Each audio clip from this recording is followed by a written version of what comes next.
শুভ অপরাহ্ন সবাইকে।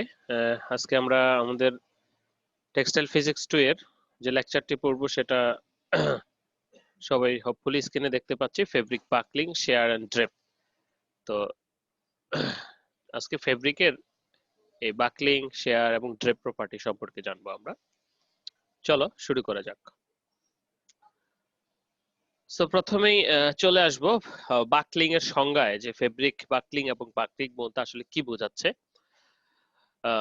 আমরা যদি দেখি যে একটু লিটারেচার বলছে কি যে in engineering buckling is sudden change in a shape of A structural component.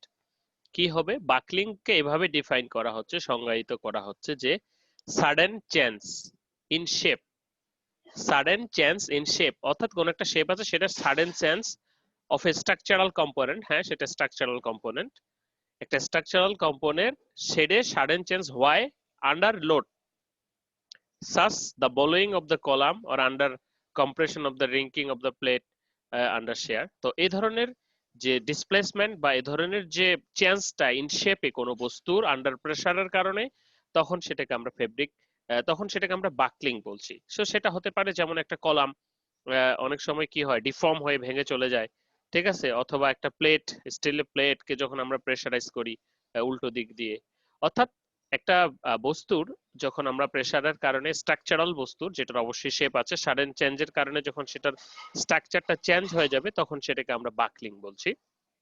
ওকে, তো বলা হচ্ছে if A structure is subjected to gradually increasing load, যদি আস্তে আস্তে বৃদ্ধি পায় এরকম কোনো কিছুর ক্ষেত্রে হয়, when the load reaches a crucial level, a member of suddenly change shape and structure component is said to be the buckled। তাই না?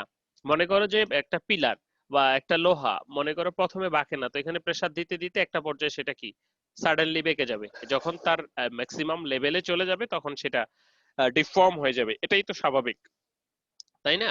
ওকে, তো বাকলিং সেটাকে বোঝাচ্ছে। তাহলে বাকলিং বলতে সহজ ভাষায় যেটা বোঝাচ্ছে যে ডিউ টু লোডের কারণে কোন স্ট্রাকচারাল যে চেঞ্জটা হঠাৎ করে সাডেনলি, সেটাকে আমরা বাকলিং বলছি। যে বিশেষ করে এরকম কিভাবে উদাহরণ দেই, মনে করো যে এটা একটা প্লাস্টিকের ডিশ বলবো বা যাই হোক, তো এটা সাধারণত উপর থেকে যখন প্রেসার দিচ্ছি সেটা রিটেইন করছে বা কষ্ট করে আছে, তো দিতে দিতে একটা সময় দেখা যাবে এই প্লাস্টিকের বাকেটটা ভচ করে নিচের দিকে চলে আসছে, তখন যে ঘটনাটা ঘটতেছে আসলে সেটাকে আমরা বলতেছি fabric buckling. Okay, sorry buckling. Now about the fabric buckling, তাহলে ফেব্রিকের যে শেপের চেঞ্জটা due to suddenly, due to force বা লোডের কারণে, তখন সেটাকে আমরা বলতেছি ফেব্রিক বাকলিং। বলা হচ্ছে কি fabric buckling define the ability of a fabric, কিসের এবিলিটি, একটা ফেব্রিকের ability to fit to a different shape of object without wrinkling, অর্থাৎ কোন প্রকার রিঙ্কেল ফর্ম না করে। রিঙ্কেল তো আমরা বুঝি আমাদের হাতের, আমাদের স্লিভে যে কটন, পিওর কটন হলে যে ভাঁজগুলি পড়ে, তো এ ধরনের কে আমরা রিঙ্কেল বলি, আমরা যখন ভাঁজ করে রাখি এই ধরনের। বলা হচ্ছে কি fabric buckling define the ability of the fabric to fit a different shape. মনে করো যে কোনো একটা শেপে, মনে করো এখানে একটা তীর রাখলাম, আমি একটা লাঠি রাখলাম, লাঠির মাথায় ফেব্রিকটা ঝুলিয়ে দিলাম, গামছাটা ঝুলিয়ে দিলাম, তো গামছাটা কি হবে, নিচের দিকে ছড়িয়ে পড়বে, তাই না? তো গামছাটা যদি মার দেওয়া হয় তাহলে কি হবে, গামছাটা একটু এরকম ভোমরা হয়ে থাকবে, বলতে একটু শক্ত হবে, স্টিপ স্টিপ লাগবে। তো বলা হচ্ছে fabric buckling define the ability of a fabric to fit in a different shape. আবার যদি আমরা একটা বালতির উপর পাশে দেই ফেব্রিকটাকে, তাহলে সেটা তার মতো করে শেপ নিবে। আবার একটা লাঠির ক্ষেত্রে যদি দেই তাহলে যেরকম শেপ নেবে। তাহলে ফেব্রিকের যে বিভিন্ন বস্তুর সাথে খাপ খাওয়ার ক্ষমতা, কোনো প্রকার ভাঁজ ছাড়াই, আবার যখন আমরা এটাকে তুলে ফেলবো তখন ফেব্রিকটাকে আগের অবস্থায় ফিরে আসবে। পাশে দুটো ছবি দেখতে পাচ্ছি, দেখো যে এই ফেব্রিকটা এইভাবে আছে বাকলিং অবস্থায়। বিশেষ করে পলিস্টার বা এই জাতীয় ফেব্রিক গুলোর ক্ষেত্রে যদি বলি, তো এটাকে যখন তুমি টানবা তখন কিন্তু এটা আসলে কোনো প্রকার ভাঁজ সৃষ্টি হবে না, কিন্তু যখন যে সারফেসে রাখবা সে কিন্তু সেই সারফেসের মতোই থেকে যাবে। তো এই বিষয়টাকে আমি ফেব্রিক বাকলিং বলতে বুঝাচ্ছি। So in addition this is phenomenon reflects on the recovery of the textile polymer composite, বা টেক্সটাইল পলিমারের যে রিকভারি প্রবলেম ক্ষমতা সেটাকে বোঝাচ্ছে। বিষয়টা কিরকম, ভেরি সিম্পলি দেখো, যখন এরকম একটা লাস্টার বলতে সফট হ্যান্ড ফিল বা পলিস্টার ফেব্রিক যাই বলি না কেন, এরকম ফেব্রিক গুলো দেখেছো যেগুলো অনেক বেশি সফট, যখন একটা লাঠির রাখবো তখন সেটা এরকম করে হবে, পড়বে। আবার যখন একটা বড় ডিশ বা এই ধরনের পিছনে রাখবো তখন সেটা, অর্থাৎ যে জায়গায় রাখবো সেই জায়গায় হবে, আকার ধারণ করবে, তো সেরকম থাকবে, কিন্তু শর্ত হচ্ছে কোনো প্রকার ক্রিজ পড়বে না, ভাঁজ পড়বে না। সেটাকে আমরা বলতেছি fabric buckling. Hopefully clear. So a fabric is a textile material that is highly affected by its own weight. এখানে ভরটা কোথায়? স্ট্রাকচারাল যে প্রেসারটা, আন্ডার লোডটা কোথায়? তার ভরটা। Affected by its own weight, which causes large deflection. So the machines of the buckling behavior of a woven or knitted fabric uh, have a large number of different approaches and obviously inconsistency of the exploitation. আমরা বিশেষ করে যেটা যেমন oven ফেব্রিকের buckling প্রপার্টিসটা কিন্তু তত ভালো নয় যতটা নিট ফেব্রিকের ক্ষেত্রে। তো দুটো নিট ফেব্রিক এবং ওভেন ফেব্রিককে, রুমালকে যদি একসাথে হাত দিয়ে উপরে তুলে ধরো তাহলে কি অবস্থাটা সৃষ্টি হবে, সেটাকেই বা ফেব্রিকের এই ধরনের প্রপার্টিসটাই, অর্থাৎ ফেব্রিকের যে কোনো শেপ নেওয়া কিন্তু কোনো ভাঁজ না পড়া, উইদাউট রিঙ্কেল না হয়ে যে ভাঁজ নেওয়ার প্রক্রিয়া বা ভাঁজ হওয়া, এই প্রক্রিয়াটাকে, এই ধর্মটাকে আমরা বলতেছি fabric buckling. Okay, now fabric shear. Fabric buckling গেল, ফেব্রিক শেয়ার। ফেব্রিক শেয়ারটা কি জিনিস দেখি আমরা, যে বলা হচ্ছে যে it is the most important property which is determines how a fabric will perform and when subjected to a wide variety of complex deformation during uses. তো আমরা সাধারণত যখন কাপড় পরি তখন নানা প্রকার ডিফরমেশনের ভিতর দিয়ে যায়। বিশেষ করে তোমরা একটা জিনিস লক্ষ্য করে থাকবা, গ্রামের দিকে মা খালারা যখন কোনো কাপড় ধুয়ে দেয়, তো কোনো কাপড় শাড়ি আসলে তখন ভাঁজ হয়ে কুঁকড়ে যায়, তখন মা খালারা কি করে সেটাকে দুইজন মিলে ধরে লম্বালম্বি টানে, কোনাকুনি টানে, সাইড সাইড টানে, জানে না, এরকম ধরনের করে থাকে। তো এই যে আমরা যখন শুধু এরকম ধরনের নয়, প্রথম পরার ক্ষেত্রে বা ফেব্রিকটা ইউজ করার ক্ষেত্রে আমরা নানা প্রকার এই ধরনের ডিফরমেশনে চলে যাই। তো সেই ডিফরমেশনটাকে আমরা বলতেছি fabric shear. So it is ability of the fabric to deform by shearing distinguishes, অর্থাৎ নির্দিষ্ট দিকে এটার যে ফেব্রিক যে ডিফর্ম হচ্ছে সেটার সেটাকে আমরা বলতেছি fabric shear. The property of the enables to fabric undergo complex deformation and conform to the shape of the body and sharing influenced by dropping flexibility handle, অর্থাৎ নানাভাবে হতে পারে। হুম, এখানে কিছু ছবি আমরা দেখতেছি, যেমন টেনশন শেয়ার এ হরিজন্টাল হতে পারে, ভার্টিক্যাল হতে পারে, ইত্যাদি নানাভাবে হতে পারে। তো সেটাকে আমরা বলতেছি ফেব্রিক শেয়ার। তাহলে বলা হচ্ছে কি, যে একটা ফেব্রিক কিভাবে একটা লোড দিলে, একটা ভর দিলে ডিফরমেশনে যাবে, তো সেটাকে আমরা বলতেছি ফেব্রিক শেয়ার। ওকে,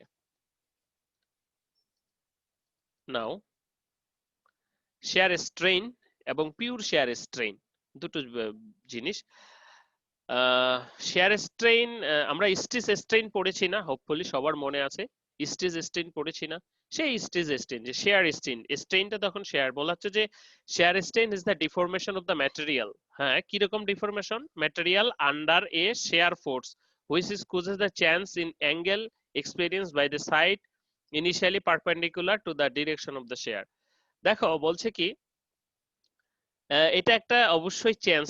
কিভাবে সেই চেঞ্জটা হবে? Force will change in angle, angular হবে, experience by side of the wire initially, অর্থাৎ বিশেষ করে আমি যদি বলি একটা রাবার, চৌকোনা একটা রাবার যখন তোমরা কি মোচড়াবা, তখন যে ধরনের এই মোচড়ানোর ফলে যে শেয়ারটা, যে ফোর্সটা অ্যাপ্লাই করছে এবং তখন তার যে ডিফরমেশনটা হচ্ছে, তো সেটাকে আমরা বলতেছি শেয়ার স্ট্রেইন। হুম, সো পিওর শেয়ার স্ট্রেনটা কি? পিওর শেয়ার স্ট্রেনটা বলা হচ্ছে যে this is defined as the deformation of a body by uniform extension one side direction and contraction in a perpendicular direction।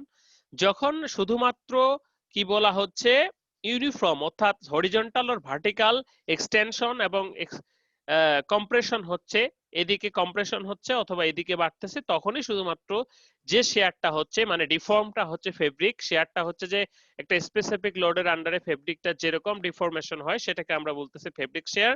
তো পিওর শেয়ারটা বলতেছি কখন? যখন হরিজন্টাল আর ভার্টিক্যালি ফেব্রিকটার স্পেসিফিক্যালি কন্ট্রাকশন অথবা এক্সপ্লানেশন হবে, এক্সপানশন হবে, তখন যে শেয়ারটা হয় সেটাকে পিওর শেয়ার স্ট্রেন বলছি। যেমন করে গামছার ক্ষেত্রে বা শাড়ির ক্ষেত্রে যদি বলি যে একবার হরিজন্টাল একবার ভার্টিক্যাল টানাটানি করলে ওয়ার্প এবং ওয়েভড গুলো কি হবে, তাদের অবস্থান পরিবর্তন করবে, তো এই ধরনের ডিফরমেশনটাকে, এই ধরনের ফোর্সের কারণে ডিফরমেশনটাকে আমরা বলছি পিওর শেয়ার স্ট্রেন, এবং শেয়ার স্ট্রেনটাকে যে কোনো প্রকার ডিফরমেশনকে আমরা শেয়ার স্ট্রেন বলছি।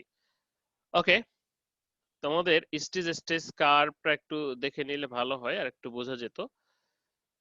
ওকে, সিম্পল শেয়ার স্ট্রেন, তো যখন সেটাকে অ্যাঙ্গুলার হচ্ছে শেয়ারটা, তখন সেটাকে আমরা সিম্পল শেয়ার স্ট্রেন বলছি। বলা আছে in simple shear strain one planes lines become parallel to the earlier lines and the actual displacement of the share and corners of the square of the direction.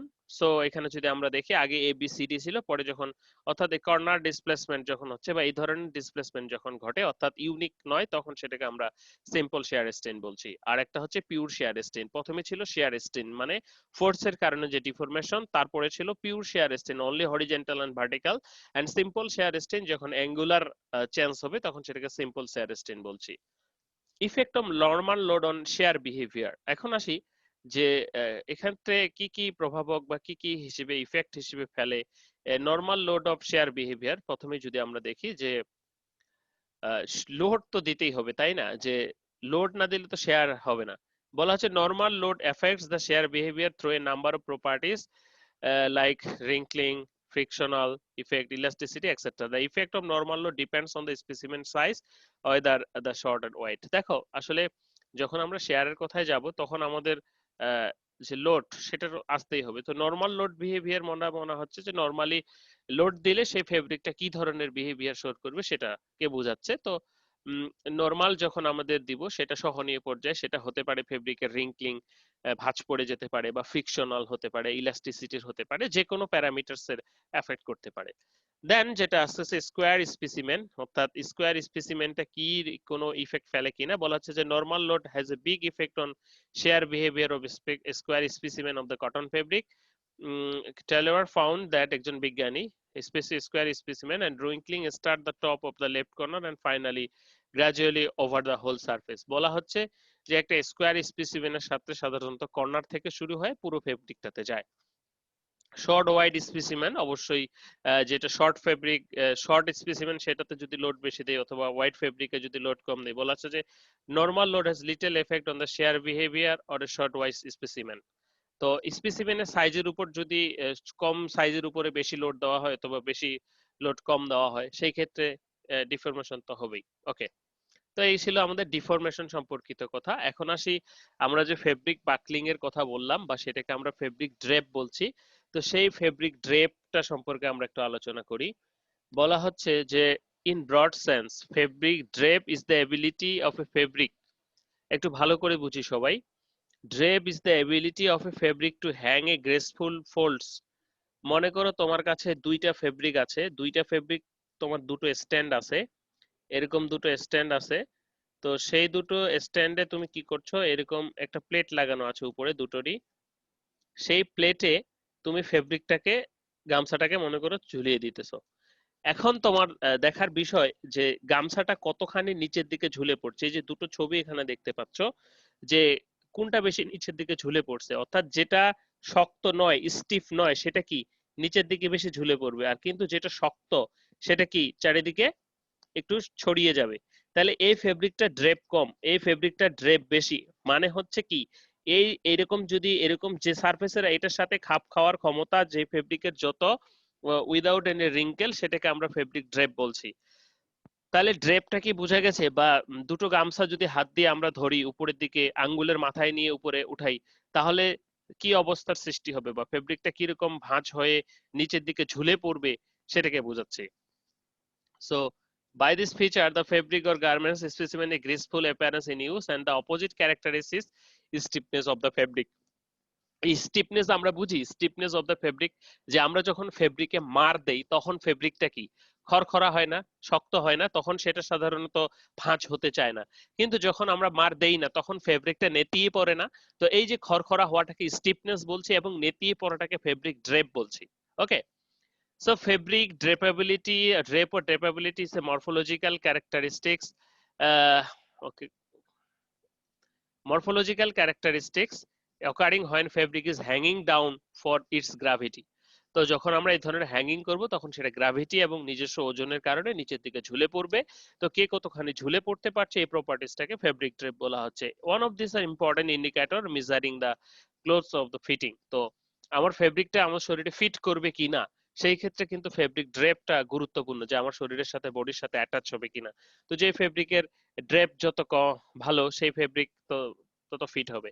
So some fabrics like dresses, table clothes require drapability. So whether the fabric is drapable good is close related classification, fine area, twist density, etc.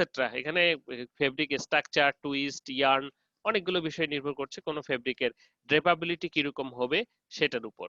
তো ওকে, আমাদের এখন যেটা করতে হবে যে কোনো একটা ফেব্রিকের আমাদের ড্রেপাবিলিটিটা কি করতে হবে, মাপতে হবে বা মেজার করতে হবে। তাহলে সেই ড্রেপাবিলিটিটা আমরা কিভাবে মাপবো সেটার জন্য আমরা বলি ড্রেপ। তার আগে আমরা একটু দেখি ড্রেপ কোএফিসিয়েন্ট। ড্রেপাবিলিটি মাপার আগে ড্রেপ কোএফিসিয়েন্ট কাকে বলছে আমরা একটা সিম্পলি এখানে সূত্র দেখতে পাচ্ছি যে বলা হচ্ছে drape is a measure by the drape coefficient কে দিয়েই ড্রেপকে মাপা হয়। ড্রেপ কোএফিসিয়েন্ট দিয়ে ড্রেপকে মাপা হয়, ফেব্রিক ড্রেপকে মাপা হয়। তাহলে ফেব্রিক ড্রেপকে বুঝতে গেলে আমাদের ড্রেপ কোএফিসিয়েন্ট বুঝতে হবে। তাহলে drape coefficient is the ratio, কিসের ratio, projected area of the fabric sample in unwrapped area by which area is supporting disc is deduced। বুঝতে পারতেছো না, দেখো বলা হচ্ছে দ্য রেশিও, এটা একটা রেশিও খুবই কথা, the projected area of the fabric sample to under draped area in which the, এটা তোমাদের আমি একটা দেখাবো, সেখানে গেলে বুঝতে পারবে। দেখো এটা একটা ফেব্রিক, তো এই ফেব্রিকটার একটা এরিয়া আছে যেটাকে আমরা এডি বলছি, একটা ব্যাসার্ধ আছে। তো এই ফেব্রিকটাকে যখন কোনো সাপোর্টিং টুল অথবা এরকম কোনো সাবঅর্ডেন্সে এরকম মনে করো মাথা দিয়ে ঝুলিয়ে দিব, তখন সেটা কি সাধারণত এরকম হবে, এগুলো নিচের দিকে যাবে।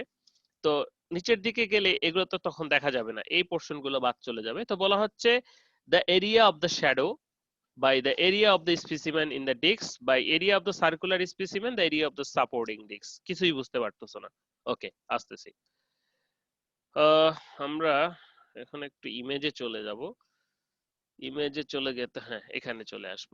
দেখো ফেব্রিক ড্রেপাবিলিটি মাপতে গেলে আমাদের যেটা প্রথমে দরকার সেটা একটা ড্রেপ টেস্ট মেশিন দরকার। তো ড্রেপ কোএফিসিয়েন্ট গুলো যে কথাটা বলতেছে, যে প্রথমে কি বলতেছে দ্য এরিয়া অফ শ্যাডো, আসলে শ্যাডো কোনটা, and the area of the supporting disc, এখানে সাপোর্টিং ডিস্কই বা কোনটা, the area of the circular specimen and the area of the supporting disc. Okay, তো আমরা একটু এখানে চলে আসি। তো আমাদের ড্রেপাবিলিটি নির্ণয় করার জন্য একটা মেশিন দরকার, আমি ড্রেপ কোএফিসিয়েন্টে পড়ে যাচ্ছি।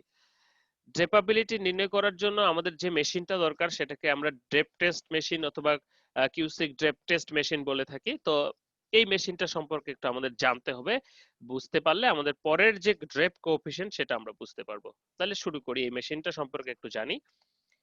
বলা হচ্ছে in this drip test specimen deforms and multidirectional and curvature and consequently result are dependent certain amount of upon the shear properties of the fabric, the result are mainly dependent however the bending stiffness of the fabric। অর্থাৎ একটা ফেব্রিকের drape কিসের উপর নির্ভর করবে, এই বিষয়গুলোর উপর নির্ভর করবে। তো এখানে আমরা একটা ছবি দেখতে পাচ্ছি, বলা হচ্ছে ছবিটাতে কি দেখতে পাচ্ছি, সবার নিচে একটা কি দেখতে পাচ্ছি, প্যারাবোলিক মিরর, মানে হচ্ছে ভাঁজ করা মিরর যেটা এর প্রতিবিম্বটা উপরে রিফ্লেক্ট করে। ওকে, তারপরে দেখতে পাচ্ছি কি লাইট সোর্স, অবশ্যই এখানে একটা লাইট সোর্স আছে। তারপর এখানে দেখতে পাচ্ছি একটা এখানে কি একটা চাকতি আছে বা একটা সাপোর্ট আছে, তার উপরে আমাদের যে ফেব্রিকটা যেটা আমরা ডেপ টেস্ট করব সেটা ঝুলিয়ে দিয়েছি। তারপর উপরে কিন্তু আবার একটা সাপোর্টিং ডিস্ক আছে। ওকে, ট্রান্সপোর্ট সাপোর্ট এবং উপরে পেপার রিং উপরে আছে। তো বিষয়টা যেরকম যে এটা সাধারণত ড্রেপ টেস্ট মেশিনটা এটা কাঠের বাক্সে হয়ে থাকে, বিষয়ে বাক্সটা কিরকম ঠিক এরকমই হয়ে থাকে, ট্রান্সপারেন্ট সাপোর্ট, উপরে কাঁচ আছে, কাঁচ থেকে নিচের যে ডিজাইনটা সেটা উপরে দেখা যায়। ওকে, তো এই প্যারাবোলিক মিররের কারণে একটু আমরা সবাই বোঝার চেষ্টা করি, আমি একটা ভিডিও দেখাবো তোমাদেরকে। তো এখানে আমরা যেটা দেখতেছি কি, ভেরি সিম্পলি একটা সাপোর্টিং ডিস্ক, অর্থাৎ মনে করো একটা কাঠ, কাঠের এতটুকু টুকরা একটা কাঠ, একটা রাউন্ড একটা কাঠ বা একটা স্টিল ফ্রেম, এই কাঠের উপর দিয়ে তোমার গামছাটা তুমি ঝুলিয়ে দিয়েছো। তো গামছাটা ঝুলিয়ে দিলে কি হবে, তো নিচের দিকে ঝুলে পড়বে। তো নিচের দিকে ঝুলে পড়বে। ওকে, তাই নিচে একটা সাপোর্টিং ডিস্ক, উপরে একটা সাপোর্টিং ডিস্ক, মাঝখানে ফেব্রিকটা চাকতির মতো অনেকটা, তাহলে নিচে উপরে থাকলো। এখন লাইট সোর্সে এই যে ঝুলে পড়ছে এই ছবিটা, এখানে প্যারাবোলিক মিরর কি করবে, এটাকে উপরের দিকে পাঠাই দিবে। তো উপরের দিকে যখন পাঠাই দিবে, সেই ছবিটা আমরা কি করব, এখান থেকে ড্র করে নিব যে কতটুকু জায়গা সে দখল করেছে। ওকে, in this stage the circular specimen is held concentrically between the two smaller horizontal discs, এক দুই, দুটা হরিজন্টাল ডিস্কে আমরা যে স্যাম্পলটা, সার্কুলার স্যাম্পলটার ড্রেপ টেস্ট করব, সেটা মাঝখানে ঢুকানো থাকে। And under its own weight the light is shown from the underweight and specimen shown in the figure, একটা লাইট নিচ থেকে দেওয়া হয়। A is the trace onto the similar piece of the paper and sample size supported discs of the fabric of the specimen. ওকে, তো এখানে আমরা fabric specimen লাগাবো। পরের স্লাইডে কিছু ছবি আছে যেটা তোমরা একটু দেখে বোঝার চেষ্টা করো। ওকে, দেখো এই যে একটা সাপোর্টিং ডিস্ক, নিচে একটা ডিস্ক আছে কিন্তু এরকম লোহার ডিস্ক, উপরে একটা ডিস্ক লাগানো। ফেব্রিকটাকে, রাউন্ড ফেব্রিকটাকে মনে করো জিএসএম যেভাবে কাটি সেভাবে জিএসএমটা কেটে বড় করে আমরা কি করেছি, এই ডিস্কটার উপরে দিয়ে দিয়েছি, তারপরে উপরে আরেকটা ডিস্ক দিয়েছি। তখন কি হচ্ছে, ফেব্রিকটা নিচের দিকে ঝুলে পড়তেছে, তাই না? এখন আমাদের মাপতে হবে ফেব্রিকটা নিচের দিকে কতটুকু ঝুলে পড়লো, এটা মাপতে হবে। তাহলে সেটা মাপার বুদ্ধিটা কি? তো এটা যখন এইভাবে আমরা ইমেজ প্রসেসিং এর কথা শুনেছি, তাই না? তো আমরা এই পদ্ধতিতে কাজ করব। তো যখন নিচের দিকে ঝুলে পড়তেছে, নিচের যে প্যারাবোলিক লাইটটা ফোকাস করতেছে নিচে প্যারাবোলিক ইমেজে, এবং লাইট থাকার কারণে এই ইমেজটা কি হচ্ছে, প্যারাবোলিক ইমেজ থেকে এটা উপরের দিকে চলে আসতেছে, এবং উপরে যে ট্রান্সপারেন্ট সারফেস আছে সেটা দিয়ে আমরা এরকম দেখতে পাচ্ছি।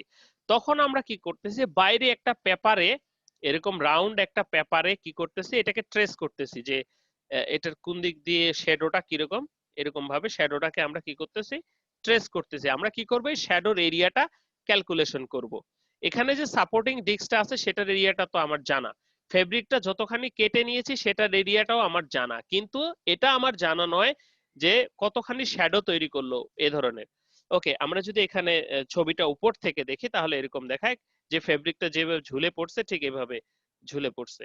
ঠিক আছে, এটা আমরা কাগজে নিয়ে শ্যাডোটা টেস্ট করব। ওকে, হোপফুলি অল্প হলেও বোঝা গেছে।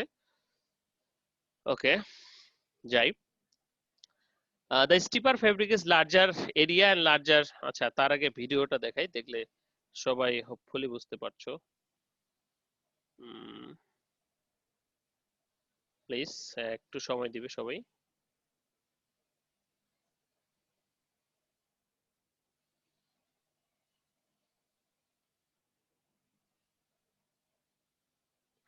এখানে আমি টেস্টেক্স এর একটা ভিডিও দেখাচ্ছি তোমাদেরকে।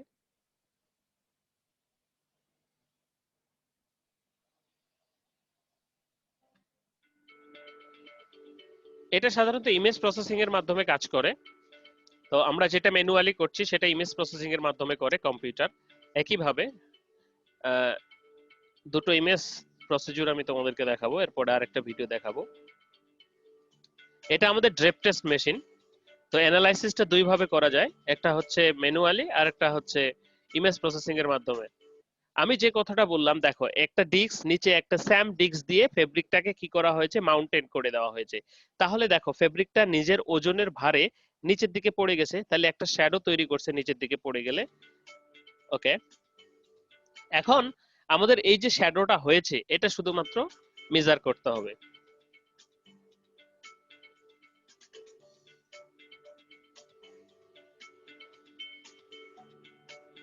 এটা যদি আমরা নিচ থেকে দেখি,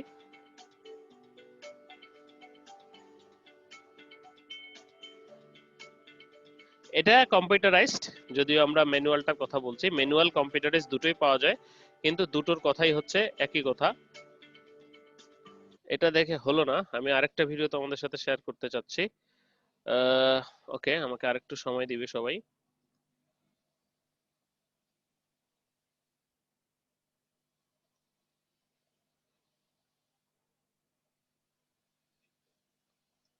ওকে, দেখো এখানে একটা পুরো ভিডিও, রাইট নাও আমরা রাউন্ড করে কেটে নিয়েছি। কেটে নেওয়ার পর আমাদের সাপোর্টিং ডিস্কের উপরে স্যাম্পল ফেব্রিকটাকে রাখতেছি, রাখলাম। তাহলে দেখো নিচ থেকে কি একটা শ্যাডো দেখা যাচ্ছে, তাই না? এটা আমাদের সাপোর্টিং ডিস্কের শ্যাডো। এখন নিচের যে সাপোর্টটা আছে এই রঙিন ফেব্রিকটা, সেটা যদি সরাই ফেলি তাহলে ফেব্রিকটা কিভাবে নিচে ঝুলে পড়ে। ডান। আচ্ছা একটু টেনে দেই। তাহলে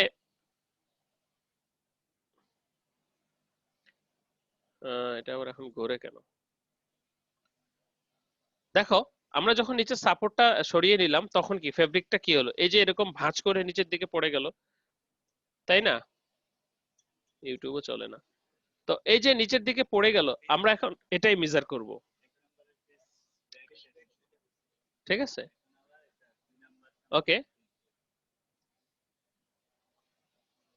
মিডিলে দিয়ে ফেস মিডিলে দিচ্ছি। ওকে, এই যে সুন্দর করে দিচ্ছি, মিডিলে দেওয়ার পর এখন শ্যাডো করছে, তাহলে ওকে ডান। তাহলে আমার এই যে শ্যাডোটা তৈরি হচ্ছে, are you clear about that, যে আমার নির্দিষ্ট আয়তন হচ্ছে এখানে শ্যাডোটা তৈরি হচ্ছে, আমার সার্কেলটা কিন্তু নির্দিষ্ট, তাহলে শ্যাডোটা আমরা বাদ দিব। ওকে, এখন আমরা আমাদের লেকচারে ফিরে আসি। আহ, আমি আবার তোমাদের সাথে এটা দেখাবো তোমাদেরকে, সমস্যা নাই তো, একটু লেকচারে ফিরে আসা দরকার। ওকে, তাহলে এবার শ্যাডো কি সেটা আমরা নিশ্চয়ই বুঝতে পেরেছি। তাহলে কি হচ্ছে, আমরা যখন এখানে ফেব্রিকটা দিচ্ছি তখন নিচ থেকে প্যারাবোলিক ইমেজের কারণে, উপরের ট্রান্সপারেন্ট সাপোর্টের কারণে আমরা উপর থেকে দেখতে পাচ্ছি এবং সেখানে একটা ইমেজের সৃষ্টি হয়েছে। এখন জাস্ট আমি সিম্পলি যেটা করব সেটা হচ্ছে, দেখো আমাদের যে স্যাম্পলটা সেটার একটা নির্দিষ্ট রেডিয়াস আছে, সেটার একটা নির্দিষ্ট আয়তন আছে। ওকে, আমাদের স্যাম্পলটার যে সাপোর্টিং ডিস্কে লাগানো আছে সেই সাপোর্টিং ডিস্কটার একটা নির্দিষ্ট রেডিয়াস আছে। ওকে, তাহলে বাকি থাকলো সাপোর্টিং ডিস্ক থেকে, আমাদের স্যাম্পল ফেব্রিক থেকে সাপোর্টিং ডিস্কের আয়তন বাদ দিলে কি থাকে, যে ফেব্রিকটা ঝুলে থাকবে সে বা বাড়তি থাকবে সেটা থাকলো। ওকে, তো এখন তাহলে এটা বাদ দিলে এইখানে কি থাকছে, যে যতটুকু শুধু ঝুলবে ততটুকু, ততটুকুর ভিতরে আমাদের কতটুকু ঝুলবে সেটা আবার কোথা থেকে ড্র করছি, এই জায়গাগুলো, তখন সেটা কি এরকম দেখাচ্ছে। এখন আমাদের বের করতে হবে যে এই যে ঝুলাটা, নিচের দিকে ঝুলাটা সেটা কতটুকু, সেটা বের করলে আমাদের হয়ে গেল। তাহলে আমরা শুরু করি আবার। বলছে, আমি আবার ফিরে যাচ্ছি এখান থেকে। ওকে, তাহলে এবার চলে আসবো ড্রেপ কোএফিসিয়েন্টে। বলা হচ্ছে drape is a measure by coefficient, কিসের coefficient? The drape ratio of the, দেখো the area of the shadow, কোনটা? The area of the shadow, কোনটা শ্যাডো? আমার যে ইমেজটা, এটা প্রথম স্যাম্পল, তো এটা ডিক্স, ডিক্স বাদ দিলে যে জায়গাটুকু থাকে সেই জায়গাটুকুতে শ্যাডো হয়েছে, এই যে এই জায়গাটুকু, এই জায়গাটুকু, এই জায়গাটুকু, এই জায়গাটুকু, এই জায়গাটুকু, এডি ডিক্স। তাহলে শ্যাডো কোনটুকু? শুধুমাত্র এইটুকু যেটুকু আছে। আর পুরো ফেব্রিকটা কোনটা? পুরো ফেব্রিকের আয়তন কোনটা? এডি, বড় ডি, অর্থাৎ পুরো স্যাম্পলের আয়তন বিয়োগ, যদি আমরা এইটুক বাদ দেই, পুরো স্যাম্পলের রেডিয়াস থেকে এখানে যদি ডিক্সের আয়তনটা বাদ দেই, এখানে ডিক্সের আয়তনটা বাদ দিলাম, তাহলে কি শুধুমাত্র বাইরে যেটা থাকে সেটা থাকছে, যেটা ড্রেপ হবে।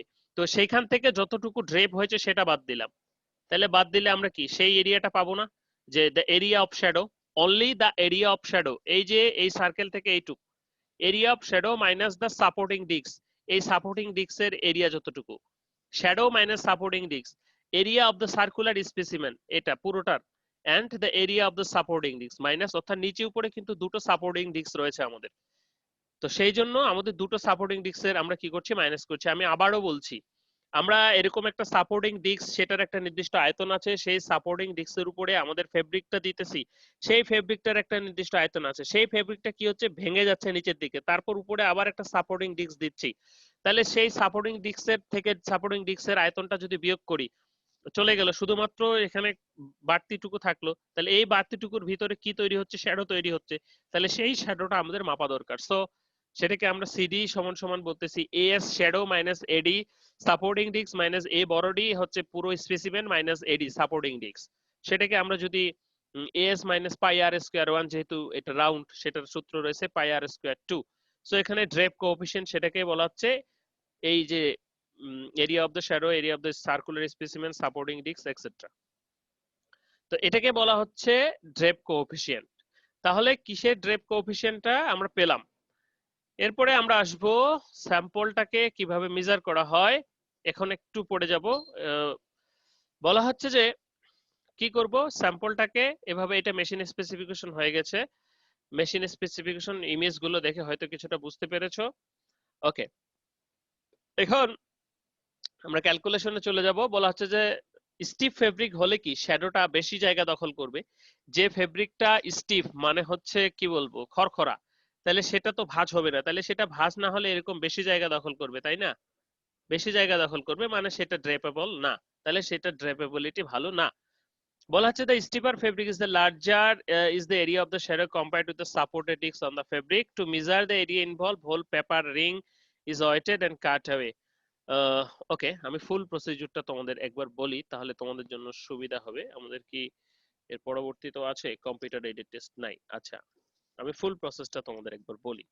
সেটা হচ্ছে প্রথমে আমাদের কি করতে হবে, একটা নির্দিষ্ট জিএসএম এর আমরা তো কাপড়ের শ্যাডো যেহেতু মাপবো, সেহেতু তো কাপড় তো আর ওজন করতে পারছি না, কিন্তু আমাদের এরিয়াটা দরকার। ওকে, তাহলে আমরা যদি একই জিএসএম এর ফেব্রিক, মনে করো যে কোনো জিএসএম এর ফেব্রিকের শ্যাডো মাপতে হবে। ফেব্রিকের জিএসএম ডাজন্ট ফ্যাক্ট আছে যে ফেব্রিক জিএসএম এর উপর ও আবার আমাদের জিএসএম প্লেটটা, সরি, সাপোর্টিং ডিস্কটা সিলেক্ট করতে হয়। সাপোর্টিং ডিস্কটা সাধারণত 24 সেন্টিমিটার, 30 সেন্টিমিটার, তারপরে হচ্ছে যে 36 সেন্টিমিটার হয়ে থাকে সাধারণত হেভি ফেব্রিকের জন্য। 36, 30 এভাবে গেছে।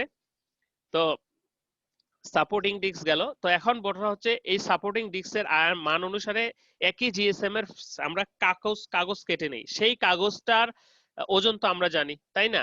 তো সেই সাইজের কেটে নেওয়ার পর সেখান থেকে রিং এর ওজনটা বাদ দিই, সাপোর্টিং ডিস্কের ওজনটা বাদ দিই, তারপর শুধু এইটুকের ওজন থাকলো।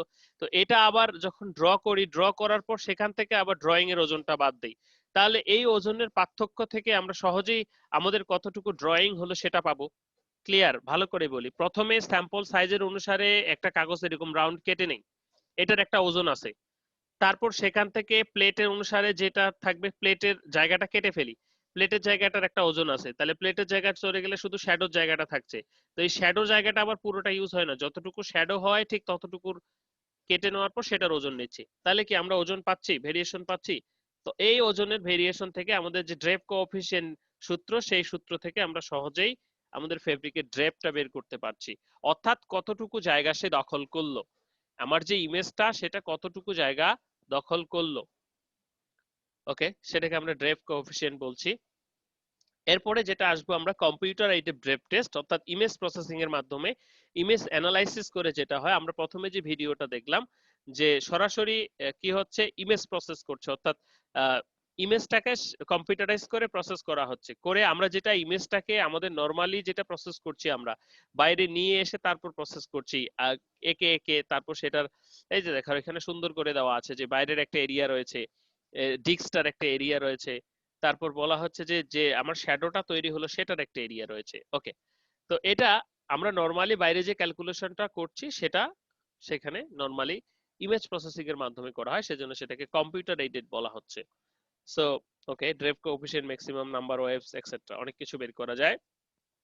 প্রসেসিংটা যদি দেখি যে এটা একটা প্রোগ্রাম দেওয়া থাকে, সিমুলেটেড সে ইভালুয়েশন প্রসেস, ডিজিটাল ইমেজ আগে প্রথমে আসে, স্যাম্পল দেওয়া হয়, তারপর ইমেজ আসে, তারপর সেটাকে কি করা হয়, সিলেকশন করা হয়, সিলেকশন করে সেটা ডাটা নেওয়া হয় এবং অ্যানালাইসিস করা হয় যে এটা কতখানি ঝুলে পড়েছে। তো এই ছিল আজকে আমাদের লেকচার। একটুখানি কঠিন, হয়তো বুঝতে পারছো না। তো আমি বলবো, আমি যে শেষে ভিডিও লিংকটা সম্ভবত দিয়ে দিয়েছি, না দেইনি, আমি দিয়ে দিব, সেটা সবাই দেখবে। ওকে, দেখলে আমার কথাগুলো হয়তো বুঝতে পারবে যে দেখো তোমরা যে কথাটা আমি বারবার বলতেছি যে ড্রেপ টেস্টের ক্ষেত্রে নিচে একটা এরকম লোহার ডিস্ক থাকে, সেটার একটা নির্দিষ্ট আয়তন আছে, যে বললাম 24, 30, 36। আমার ফেব্রিকটা কিরকম হবে সেটার উপর বেস করে সাধারণত আমরা হেভি মিডিয়াম সেটা সিলেক্ট করে থাকি। ওকে, নিচে একটা প্যারাবোলিক ইমেজ আছে। এখন ফেব্রিকটাকে যখন এখানে এরকম ছেড়ে দিব তখন সেটা কি নিচের দিকে ঝুলে পড়বে। তো নিচের দিকে যখন ঝুলে পড়বে তখন সেটা প্যারাবোলিক ইমেজের মাধ্যমে আমরা উপর থেকে দেখব, দেখলে এরকমটা দেখাবে। এই যে কালো জায়গাটুকু দেখতেছো এটা হচ্ছে আমাদের যে ডিস্কটা আছে সেই ডিস্ক, এই ডিস্কটার এরিয়া। সো এটা আমরা আলাদাভাবে কাউন্ট করব। তারপর এই যে জায়গাটুকু আছে সেটা হচ্ছে আমার শ্যাডো। এখন কথা হচ্ছে ওজনটা কিভাবে বা পার্থক্যটা কিভাবে বের করব, সেজন্য আমরা একই জিএসএম এর ফেব্রিক থেকে, সরি, কাগজ থেকে আমরা কেটে নিব। প্রথমে এই চাপ রাউন্ড কেটে নিব পুরো স্যাম্পল ফেব্রিক, সেটার একটা ওজন হবে। তারপর আমরা কি করছি, রিং এর আয়তনটা কেটে নিচ্ছি, সেটার একটা ওজন হচ্ছে। তারপর আমরা শ্যাডোটা কেটে নিচ্ছি, সেটার একটা ওজন হচ্ছে। তাহলে সেখান থেকে ড্রেপ কোএফিসিয়েন্টের সূত্র অনুসারে শ্যাডো থেকে আমরা শ্যাডোর সূত্র থেকে আমরা বের করতে পারি যে আমাদের এটা ড্রেপ কোএফিসিয়েন্ট কতখানি হলো। আহ জানি না ক্লিয়ার কিনা। তো এই ছিল আজকের লেকচারে তোমাদের